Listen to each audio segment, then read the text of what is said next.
What's going on, everybody? I'm Chris Daly, founder of the Sports Court and host of The Chris Daly Show, joined here by a very influential figure in U.S. soccer, somebody that's been a part of U.S. soccer on all spectrums, from college superstar to coach to NPSL owner, Matt Spear. Matt, your expertise in the game is second to none, in my opinion, and I'm honored and ecstatic to have you on the show. Thank you so much. I'm grateful to have time with you, Chris. Thank Awesome. you. Yeah, no problem. And growing up, I just want to ask, how did you get involved with the game of soccer? And then eventually, when you're about my age, what made you choose Davidson College? I know it's a local school, but were there any other schools back then in that recruiting process for you? Yeah, I grew up in Winston-Salem, North Carolina, which is about an hour from Davidson. And I was a Wake Forest sports junkie, so ACC guy, basketball ball boy, soccer ball boy, delivered the paper route. My parents worked on the campus. I lived a mile from campus. So I was huge into kind of college sports, Wake Forest, ACC included. And all that time being around great ACC program inspired me to want to eventually be a college athlete and hopefully work in sports as well, ultimately, which I have. As a kid, I played lots of sports, soccer, tennis, basketball, baseball, ran track, swimming. And I really support that. I think sometimes athletes, clubs, families over-specialize too early, and there's all kinds of potential issues with that, with repetitive use injuries or burnout. So I encourage kids, until they really, really, really are certain to specialize, enjoy different sports, enjoy their life. But ultimately, in high school, I narrowed it down to two: soccer and tennis. And then in college, I played for Davidson, as you said. Yeah, and you didn't just play for them. I think you're one of the best players of all time in their history, led them to wins over UCLA, and then I'm sure this one was good for you. Wake Forest even made a national semifinal, the only Final Four in the history of Davidson at the D1 level. So how fulfilling was it to have such a legendary career? I know you obviously dreamed of it as a kid. And then from there, what are some of your favorite moments and memories from your college soccer career? Yeah, I support everybody for their dream, whatever it is. For me, one of the reasons I chose Davidson was the academics. It's a great liberal arts college. And second, it's an athletic program where I felt I could come in and contribute. That's not to say Davidson was a bad program. Sometimes I think student athletes, maybe they can aim too high, and if it doesn't work out, they give up. And so I think happy to advise and help student athletes. But I think, have different places you're looking at. Look at the academics, the sports, the location, the price, the feel, all those things that go into making a college decision. Another factor for me is one of my older brothers, I'm the youngest of four, went to and played at Davidson, and he enjoyed it, and he was a captain there. We didn't overlap. He's 5 years older than me. But I saw him achieving there and really enjoying himself. And so that was another big factor for me to go to Davidson. When I went to Davidson, we were NCAA Division I, which they still are. But at that point, it was zero scholarships. So it made a challenge for us to compete against the ACC programs in this, Southeast region where we are in North Carolina. And as you alluded to, even go out and play big-time programs in other regions. So the 1990 season, my sophomore year, we were able to be ranked, and that was really new for us. We did not get an at-large bid, so we were disappointed but inspired to try to keep going. And then 2 years later, my senior year, we were ranked throughout the season. And during that run, we did beat UCLA at UCLA. And I think they were one or two in the country at the time. So that gave us even more belief. And then for having a great season, we were able to get an at-large bid. We did also win our Southern Conference tournament as well. But got in the tournament and made a great run all the way to the Final Four. And not only was it our first experience as a soccer program at Davidson, men or women, to get in, we made that kind of Cinderella run, if you will. And what was extra special about it is we actually hosted the Final Four that year at Davidson, which was just kind of serendipity. Our soccer coach at the time, the late, great Charlie Slagle, and our athletic director at the time, the late, great Terry Holland, had put in a bid for it. Nobody really wanted to host the Final Four, I guess, in the early 1990s, and we got it. And then we got in and kept winning, and eventually were able to host and play in our own Final Four in 1992. That's awesome. What was the atmosphere like at those games?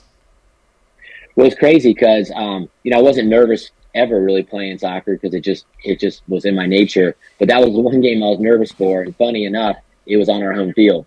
But it was a different feel because we would have maybe 2,000 fans at a game, at a big match. But for that game, we had 8,000 fans. It was sold out. They brought in extra seats.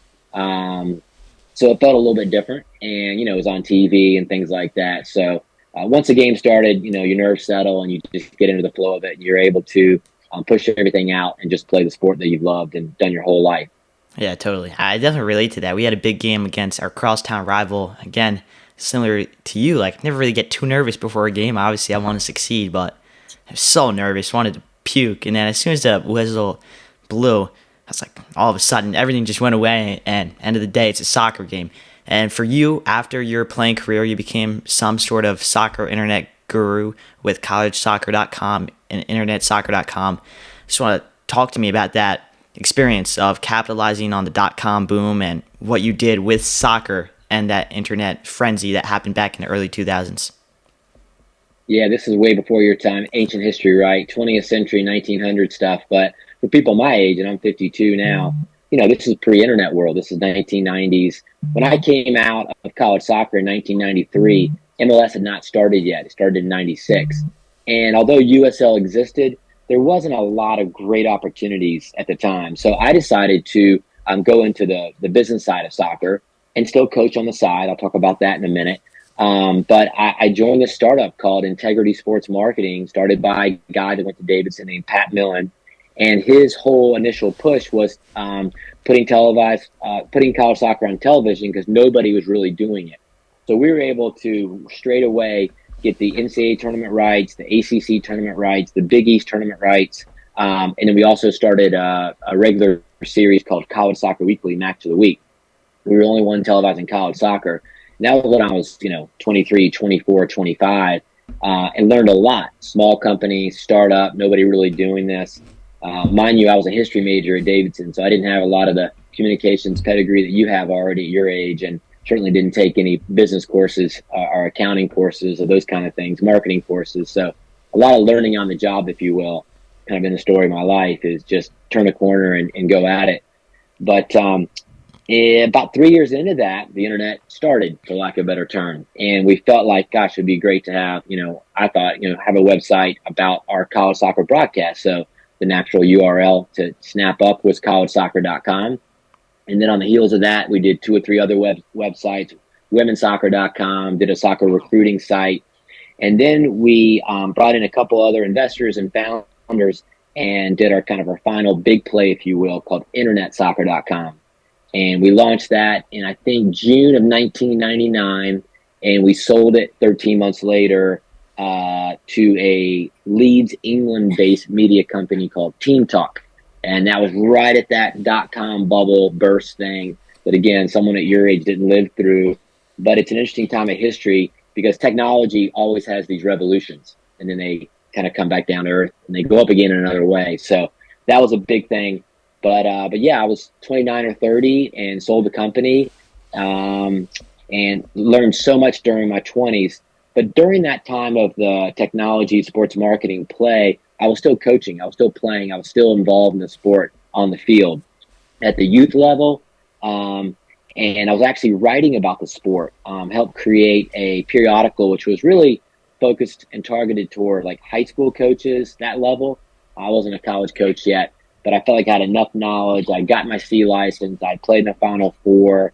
During the TV days, I was able to be around so many big time powers, World Cup level coaches and national team coaches. And so I was able to translate that to the written page, if you will, and start writing about coaching for coaches. So anyway, after we sold that company, I decided to step away and start a new career. And that's when I was fortunate enough to get the head coach, men's soccer coach job at my alma mater at age 30 at Davidson. Yeah, that's awesome. And to get that role, what did it mean for you, most importantly, as an individual that played there, and then as a coach to inspire the next generation of players? I think every player loves a good coach. So what pride did you take in that fact? Yeah, coaching at your alma mater is great. It's an honor, as you said. It's a privilege. Part of it was easy because I didn't have to learn about the college or the program. I had lived it. My brother had lived it, and I had succeeded there. And I also had helped a couple years right before I got the head coach job as a part-time assistant. As my business stuff was starting to sell and transition away, I kind of grabbed some of that spare time and got back into college coaching a little bit. So I knew the players, I knew the conference, I knew enough about the college soccer program. But don't get me wrong, I was still a rookie beginner head coach, and I was the youngest head coach in the country at the time, I believe, for Division One. What I did was surround myself by great people. I kept the top assistant at the time, Todd Herman, who remains a colleague and a close pal. And I also leaned into the players because I really believe that soccer is a player sport. And honestly, Chris, my biggest fear as a coach then and even today, and I'm coaching a bit again now, is overcoaching. I think sometimes coaches can get too dogmatic or too theoretical or too X's and O's oriented. And as you know, someone that loves soccer, you can train hard and you can prepare, but ultimately it comes down to the players to make decisions on the ball and respond to the situations that each game brings you. So I loved it. I coached there 18 years. All the guys graduated. We had some success. We were able to get 10 wins over ACC teams. Had a player go to MLS. Probably one of the things I'm most proud of is that 10 coaches that were on my staff eventually became NCAA head coaches. So that was really great to have just receive the influence they had and hopefully give some back to them to go out and grow and become head coaches on their own. And many of them are still coaching today, and I still stay in touch with them. So, yeah, college coaching was amazing, and 18 years flew by for sure. That's awesome. You kind of covered a couple of my questions. I referred to you in one of my questions as the Bill Belichick of college soccer in terms of getting those assistants to get to that head coaching gig.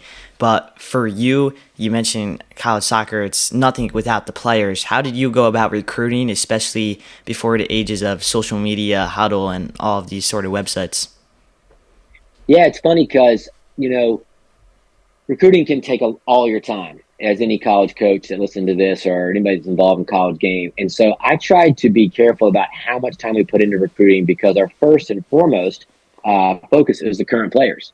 And I think sometimes coaches can get so distracted, whether it be X's and O's, I talked about that earlier, in the tactical side, or the recruiting side. So I tried to hopefully kind of divide and conquer pretty well. We had a little bit scholarship dollars when I came back in as a head coach, but not a lot. And so I say that we couldn't go after the blue chip recruits. I know that we weren't going to get them for a private college and the cost therein. Now, Davidson and many other great liberal arts schools, Division One and Division Two and Division Three, are really, really resourced on the need-based aid and academic merit aid. So we can help families and help figure it out for them.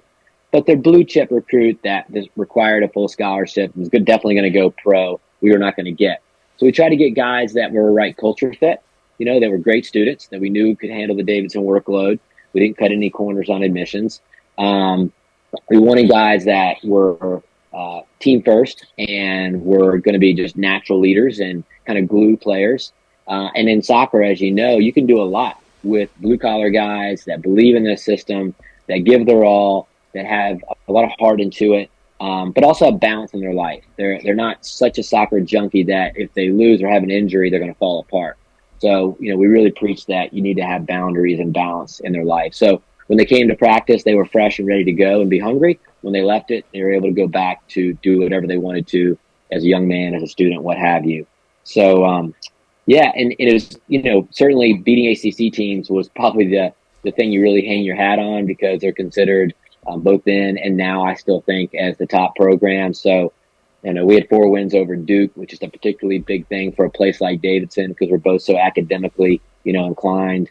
Got a couple wins over North Carolina, one of which 2002 was the year after they had won the national championship. We were the first team to beat them that next season, so reigning champs, if you will. So on those games, you're hanging on a little bit, and you're keeping the belief, and you're trying to get a goal or two, and stay on top of the opponent, and rattle them a little bit. And that's what's beautiful about soccer, the theater of it, that anybody can win on any given day. Yeah, I just think to Luton Town the other day. I'm a Liverpool fan, so that one kind of stings a little bit. And to just divert from soccer for a second, but to keep on track with the whole Davidson thing, you were there when Steph Curry was in town. I'm a big Steph Curry guy. He's one of the greatest basketball players of all time, and he's really defined the generation that I grew up watching. So how cool was it to watch one of the all-time greats live playing basketball at Davidson? Yeah, it's amazing when he was in Davidson. We didn't really know how good he's ultimately going to become. Multiple NBA championships, multiple, first team All NBA, NBA Player of the Year, that kind of thing. But he fit Davidson in so many ways. His mom and dad believed in an education like Davidson, so he did the work to get into Davidson and went to class while he was there. He was, lightly recruited. Hopefully, you have seen, if you've not seen it, the documentary about him on Apple TV. But I recommend your listeners watch that because it's got a lot of Davidson focus. Team player, good guy, the whole thing. I also encourage you and others to Google a video made when he was at Davidson called "I Love Commons." It's on YouTube. "I Love Commons," and it was produced by him and a couple other basketball players and four of my Davidson soccer players at the time. And it's hilarious and really good. It just shows how vulnerable Steph was and how fun he was and how normal he was as a college student athlete. But yeah, certainly a thrill to watch him play. And I remember going to the press conference in the Baker Sports Complex when he announced he was going to go pro after his junior season. He did finally come back and finish his graduation, and that's been celebrated, and his number's been retired in Hall of Fame, the whole thing. But he always talks about Davidson. He gives back to Davidson. He's from Charlotte, so he's hopefully he'll retire as a Charlotte Hornet one day. Yeah, hopefully. Yeah, my brother's a Hornets fan. Don't know why, but he would like that. That's really cool, though. And I always love watching, of course, that whole run that they made deep into the Elite Eight. Just one of the all-time great runs. And I sit there, and I wasn't really old enough to watch it yet.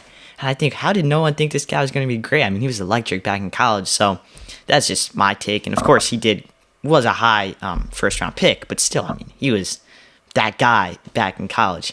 And for you, after your time at Davidson, you entered the role of professional soccer president when you became the president of a very historic club, the Richmond Kickers. They've been here forever, just like the Charleston Battery. While a lot of USL teams have folded over time, I think the Kickers have been that one team that's always been there. How was your time with the Kickers, and what was the difference you noticed going from running a Division I college soccer program to a very professional USL team?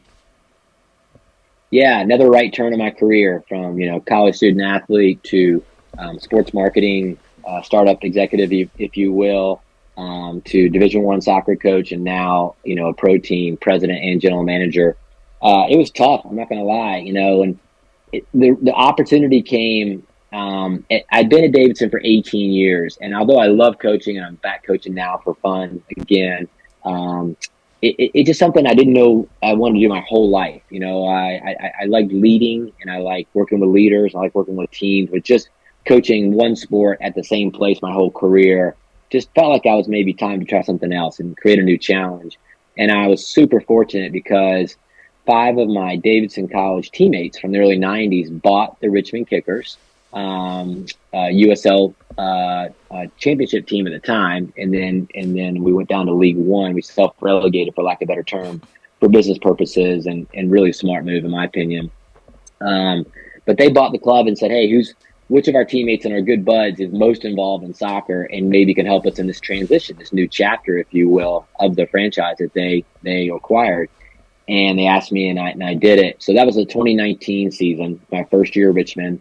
Walked into a really tough situation. The team was down, the stadium was crumbling. Ended up not being the right coach. I had to let him go. Just a lot of things were wrong, for lack of a better term. So I had to roll my sleeves up, learn my ropes a little bit, lick my wounds, surround myself again by great people. Invested in the good people that we had there, and then brought in more. So ultimately, hired a new coach and sporting director, Darren Sawatsky, who came in for the second season and really elevated things on the soccer side.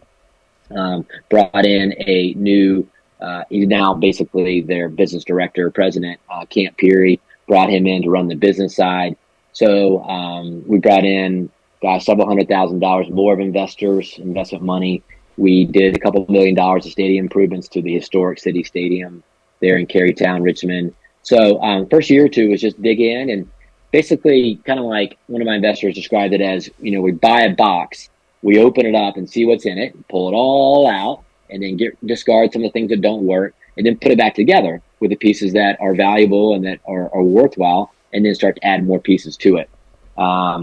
But it felt like you're kind of driving down the highway, 75 miles per hour, because you're in season trying to, repair a flat tire at the same time. So it was really, really challenging. And during that year, some tough stuff happened for me personally as well. I was commuting 300 miles because I kept my family in Davidson. That was really wearing me out. The job was hard, as I told you. And just some personal things. My college roommate passed away. My college coach passed away. My dog passed away. My mom had some health issues. And a lot of it was just tough to handle with all that professional stress as well. And we were rolling into 2020 with the pandemic, which impacted everything, both my own mental health and kind of burnout and, things going on there, but also how to run a pro team when I couldn't really be on the ground because we were in an abbreviated season and no one was coming to the office. And are we going to have a season? How many fans can we have at the games? Things like that. So that second season, I did it more remotely. I invested in the people that I'd hired and had on the ground in Richmond, and they did great. And that was a huge transition year. The business side went up, the soccer side went up, and everything flowered and flourished. And so after the second season ended in the fall of 2020, I stepped away and let everybody take it from there. Yeah, that's awesome. I think one of the best things I learned in the show Ted Lasso too is when it's good to step away. Sometimes you do love something, but sometimes loving something also means stepping away, if that makes sense. And I'm sure you've watched that show knowing you, and it's just great show. And then that's a great story about the Richmond Kickers. I always like getting the inside words, and for you to have that self-awareness is huge. And it's around that time you left the Kickers, you opened up Soccer Resilience. You talk about mental health alongside many other successful individuals in U.S. soccer. So who were these partners? I just briefly read about them, and what is Soccer Resilience aiming to bring to the world of soccer? Yeah, so at the end of 2020, remember that was kind of coming out of the first year of the pandemic. It still had more, stages to go for sure.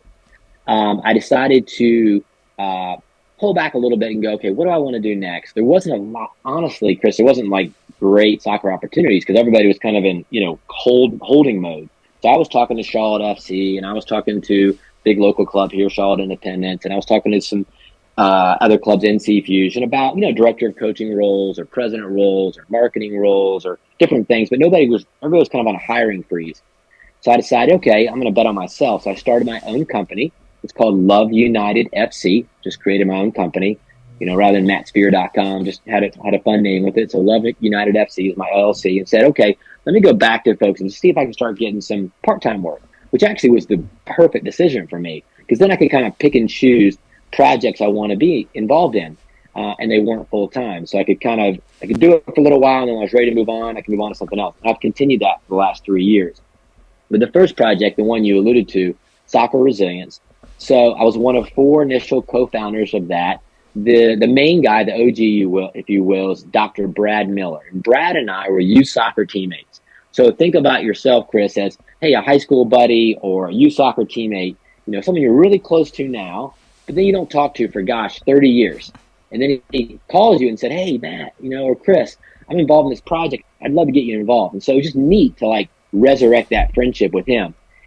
And he had played at Wake Forest and then became a psychologist and wanted to start a sports mindset agency to help players, coaches, parents, clubs, etc. And that's Soccer Resilience. So we're a sports mindset agency. Wells Thompson was one of the other co-founders. He was an MLS Cup champion, also from Winston-Salem, like Brad and I. Yeah. And then Jessica McDonald, who was 2019 World Cup champion for USA, was also one of our original co-founders. And I learned so much about sports psychology and mindset training for that full year that I was with them before stepping away and letting them run with it.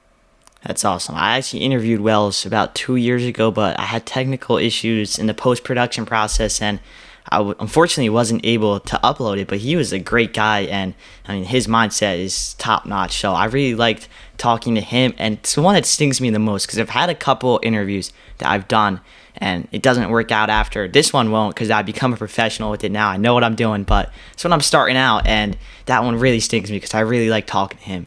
And I do know time is running up, but I would like to ask you about starting NPSL side. So what goes into that? What made you start the Charlottetown Hops? And from there, I mean, how hard is it to run a semi-professional such amateur club?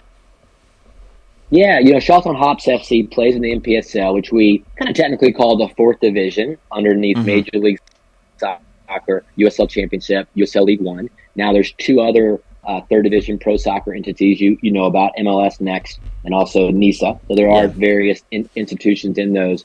And the NPSL kind of consider that fourth division, parallel to USL League Two. It's a summer league only. It's mainly for college players, aspiring pros, and ex-pros. We can't pay our players. That's because of the fourth division status, if you will. It's kind of the highest tier of amateur soccer.